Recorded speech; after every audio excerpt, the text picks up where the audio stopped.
So I was cut off again. So what happens is if you say you're successful in something and I say, well, I wouldn't be the one you would turn to if you want to say you're successful in a field that I have no experience in. You wouldn't include me. You wouldn't have even mentioned me. I wouldn't be involved. So this wasn't to be my success. This was supposed to be them taking over my success. The reason that, again, I'm going to use the word bother. They just now said that they tried to give me that word. They would have just given it to me. You wouldn't have tried to give it to me. You would have just given it to me. Just like you wanted to give me asking for something and I didn't want that. You would have just given it to me. You wouldn't try to. You notice how they are very particular about my terminology, but they use the word never all the time. I have videos where they're like, never, never, never, never, never, never, never. And they have done it. Anyway, so they're also bothered by having me go over these things, and it's going to be up forever. It is, and I said this is my way of giving my uh point of view. And I use the word point of view. They keep using a different word. That word is not something I'm using now. So they were bothered by when I talked about designed. And then later on, I said that wasn't a word I would use in that case. I don't use it a lot. The reason I don't use the word designed a lot is because when I use it, I'm talking about exactly what we're talking about, which is these are set up. This isn't just random. This was a complete setup, and it was meant to be something that was based on my personality, based on what would appeal to me and suck me in. And the ultimate goal was to get me to recruit people to do the wrong thing.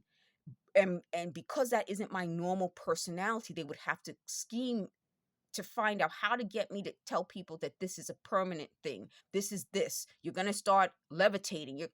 How do you get me to give people the wrong information, not do what I normally do is research. In the very beginning, they were talking about I would turn into a cop and I'd investigate. I don't investigate. I research. And that was part of why I had to keep going over the fact that I did the college thesis, the fact that I did research papers. The fact that I would call the police, like that is my personality. I would call the police. I'm not a police officer. So what they were talking about, I think they just said it now, but they said it before, is that how they were going to turn me into someone who was spying on people was they would have me keep calling the police and reporting things to the police. And I said to you folks, I'm doing these videos publicly. I try not to in any way do things privately because by putting it out in the open, they can respond. They don't. What is so important about that and the difference between someone who does research and someone who investigates, an investigator knows investigation, whatever you call how you investigate, I guess. A researcher, we look for information. So I don't look for the details of the crime. I look for information about the crime. I research this. So do a lot of other gang stalking victims. And why that's so important is because as we as victims start talking about it and say, wait, I noticed that. What did you look up? Oh, you looked this up and you noticed this? We don't investigate. We research. So why do we need the police to be involved? Is because they know how to investigate.